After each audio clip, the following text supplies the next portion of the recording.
2017 ते 2022 पर्यंत चांगली सेवा केली, त्यानंतर 4 वर्ष निवडणुकाच झाले नाही। पण या 4 वर्षात कुणालाही आपण नगरसेवक इथे नाही आहे किंवा आता निवडणुका नाही आहे असं काही न करता सगळ्यांची सेवा त्याही 4 वर्षात करण्याचं काम आम्ही सर्व नेहमी करत राहिलो, आपल्या नेहमी संपर्कात राहिलो, आपल्या नेहमी सेवेत राहिलो।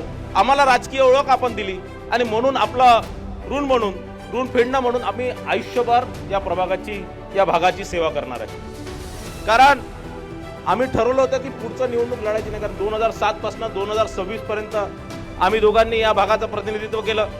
पण त्यानंतर आम्ही म्हटलं की कोणत्या कार्यकर्त्याला, सामान्य कार्यकर्त्याला इथे ही निवडणूक लढता आली पाहिजे आणि जर आपणच वारंवार लढलो तर सामान्य लोकांना, सामान्य कार्यकर्त्याला कधी संधी मिळणार नाही।